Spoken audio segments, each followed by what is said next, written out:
සියලු දෙනාටම තෙරුවන් සරණයි. ශ්‍රද්ධාවන්ත වාසනාවන්ත පින්වත්නි, අද මා මේ පින්වතුන්ට කියලා දෙන්න බලාපොරොත්තු වන්නේ ඒ උතුම් මහා සංඝ රත්නයේ අංජලි කරණීය ගුණය ගැන. පින්වත්නි, මහා සංඝ රත්නයේට අංජලි කරණීය කියලා කියන්නේ ඇයි? ඒ මහා සංඝ රත්නයට දොහොත් මුදුන් දී වන්දනාමාන කරන්න සුදුසුයි. දැන් මේ ලෝකයේ මිනිස්සු රජවරුන්ට වඳිනවා. සමහර විට ඒ වඳින්නේ බය නිසා.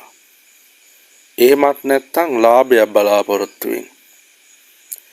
ඒ වගේම ඇතැම් අය දෙවිවරුන්ට වඳිනවා යම් දෙයක් බලාපොරොත්තු වෙන. හැබැයි පින්වත්නි, ඒකෙන් සුළු ආනිසංසයක් තමයි ලැබෙන්නේ. හැබැයි යම් කෙනෙක් සුපටිපන්න ගුණයන්ගෙන් සමන්විත ඒ මහා සංඝ රත්නයට වන්දනාමාන කරනවා නම්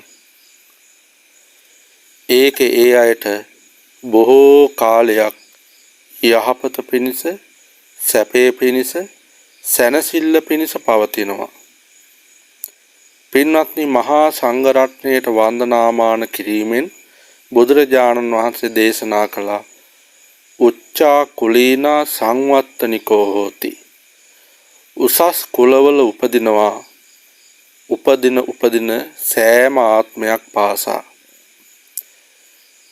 කෙනෙක් මේ ලෝකේ උසස් කුලවල ඉපදිලා අනුන්ගෙන් ගරු බුහුමන් ලබනවා නම් පින්වත්නි, ඒට හේතුව ඒ අය සංසාරේ ඒ අෂ්ටාර්ය පුද්ගල මහා සංඝ රත්නයට වන්දනාමාන කරලා ගෞරව දක්වලා.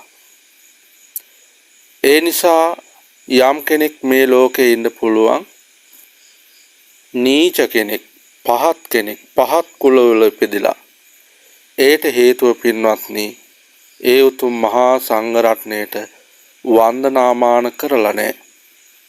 ඒ නිසා යම් කෙනෙක් උසස් කුලවල උපදින්න ආශ කරනවා නම් භාග්‍යවතුන් වහන්සේ දේශනා කළේ මහා සංඝ රත්නයට වන්දනාමාන කිරීම.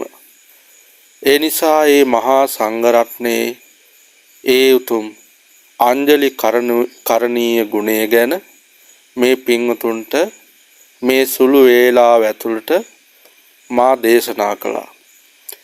මේ පින්වතුන් මහා සංඝ රත්නයේ දකින විට හුනස්නේ නැගිටින්න, ඒ වගේම වන්දනාමාන කරන්න, ආසන පනවන්න, එයින් රැස් වෙන පින්වත්නි, සංසාරේ උසස් කුලවල උපදිනවා.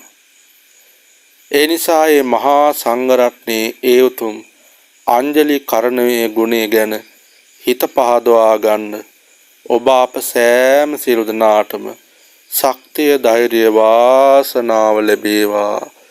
සාදු සාදු සාදු.